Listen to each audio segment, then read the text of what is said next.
It all started with getting a letter on August 2021.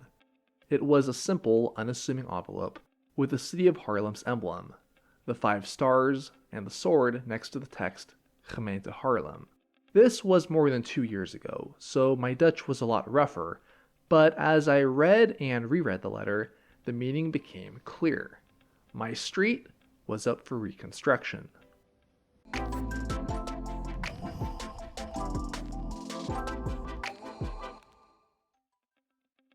The letter gave a short explanation of what the construction would include, when it would begin, a date for a public meeting on the project, and a link to a webpage with any extra info I was curious about. Now for me, who moved to the Netherlands to become a transportation engineer, this was just a gold mine. The street I moved to was pretty crappy by Dutch standards. Here was a chance to study a project with my own eyes, right outside of my front door.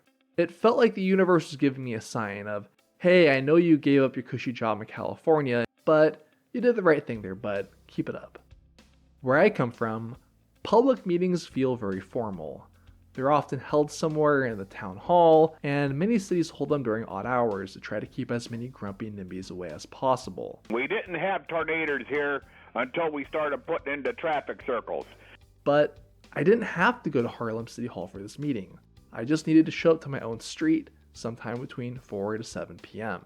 The project manager and the street designers were present to answer any questions that residents had about the project. They brought paper copies of the project plans with them and feedback forms for residents that had any complaints or suggestions about the project. They even brought food and beverages with them. It really felt to me that the city was genuinely trying to meet with the residents and that their opinions mattered. We did it! After the meeting, nothing happened for a while. The months came and went until, finally, the next letter came in February 2022.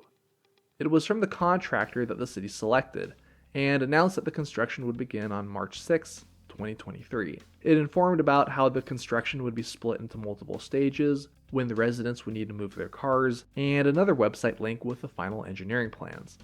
I was really excited, and I impatiently waited for the construction to start. Before the reconstruction started in earnest, utility companies hurriedly did their own work. Since asphalt was getting demolished anyway, this was a chance to service or upgrade cables and pipes that would stay in place during the construction. When they were done, they patched up the surface with temporary klinkers. Besides being efficient, it also made the location of third-party utilities extremely obvious for the construction crew, which minimizes the chance of an accident. Demolition began on the garage side of the street. Street reconstructions are usually split into multiple stages to minimize disruptions to residents. It is less efficient than doing everything at once, but it's important to balance the efficiency with the needs of people living there. Street reconstructions also have to avoid blocking crucial access points, like the service entrance for Dutch railway employees. The work went briskly, and the asphalt, subbase, and foundation were removed after the first couple of weeks. You can see the different layers from this footage. It's really interesting to see just how deep the structure of a road goes. The work would sometimes stop because of the weather, but hey, who wants to work in the snow, right? Once the entire structure was removed, the ground was leveled, and a new base was brought in. Assembly of the new street began with foundational sand and staging the new construction pavements. This process is different because, unlike asphalt, which is made on site and laid down all at once, the curbs and pavements are modular. This is what a modular curb looks like, and this is what a modular paving brick looks like. The Dutch call these klinkers. Both are produced off-site and then assembled together on-site, like adults playing with Legos. Got it? Here we go. First, the curb pieces were connected together, while controlling for the slope and elevation of each piece. These blocks could be straight or curved, which made them flexible to use. Pretty cool, right? Then, the gutter and the sidewalk began to take shape. As this worker lays out klinkers, let's talk about patterns. There are no hard rules on this, but patterns are normally used for specific purposes. The gutters get arranged linearly, which makes sense. The pattern that this worker is arranging is called Ellboogverband. The edge of each clinker meets another that is rotated 90 degrees. Ellboogverband is used for parking spaces, but also for sidewalks sometimes. There are 3 kinds of clinker size. This one is called Valformat. And with the final clinkers laid, it was time to start the next section.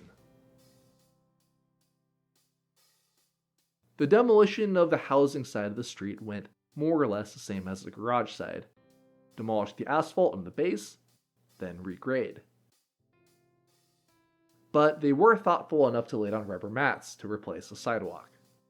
This side took much longer, since most of the utility work happened here. When people think about building streets, they usually just think of the pavement. But it's not just the pavement getting replaced. It's also all the pipes like drainage, electrical lines, and sewer. That means lots of digging and lots of money. The biggest chunk of the reconstruction budget isn't from the asphalt. It's from all the utility work. As one example, 60% of the $4.1 million budget of this anonymized project is allocated for utilities. Paving compromises just a third of total costs. This is why cities hate rebuilding roads before their service life is over. It makes more sense financially to change the pavement when you need to break it up anyway to get to the utilities, instead of spending hundreds of thousands of dollars to redo the road, only to demolish it completely when it's time to redo the utilities in the future. Street assembly also went the same. Curb, gutter, and sidewalk. But they did something interesting here. They took the clinkers that used to be here and reused them to build part of the sidewalk here. This is something that makes clinkers more sustainable. Although the bricks may become more worn over time, they can still be reused in other applications. In this case, it was for the new sidewalk on my street. Worn they may be, but they're still more than capable of supporting people's weight as they walk, and the appearance makes the neighborhood look more historical too. This is exactly what Haarlem did for its Grote Markt. The square looks like it's been there forever, but it's really just recycled clinkers that are over 30 years old. With both sides completed, it was time to install the pavement of the drivable surface. These kind of clinkers are called, and I'm not kidding you, dikformat, and are arranged in keperverband. It looks pretty, but more importantly, it's the best pattern for resisting displacement from longitudinal movements, which makes it ideal for driving. Keperverband is how designers signal which area is meant for cars without having to use thermoplastic traffic markings. But patterns aren't the only way they substitute thermoplastic.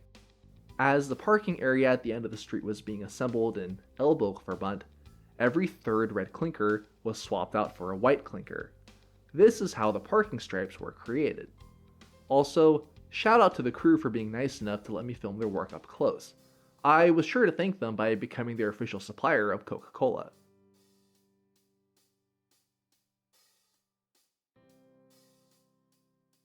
Of course, this wouldn't be a video about something Dutch if I didn't include at least something about bike parking.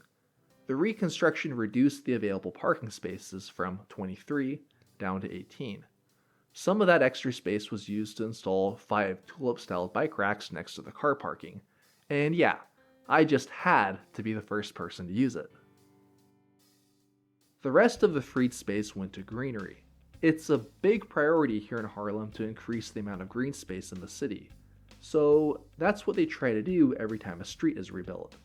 They give residents a bit more nature, and they absorb more water during storms, which is pretty helpful to adapt to climate change. And Stefan, you say, the clinkers themselves are also great for more water infiltration into the ground, right? No, not really. That's why clinker streets have gutters.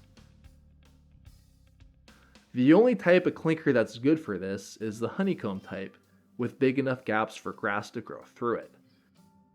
which is an option for parking spaces like this one in Den Bosch. The construction would finally finish in summer 2023, nearly 2 years to the date that I received the first letter in my mailbox. But the street wouldn't truly be finished until 3 months later, once the trees and shrubs were planted. What? You didn't think I was going to end the video without showing you the final product, did you? Well, have no fear, for Stefan's new street is finally here.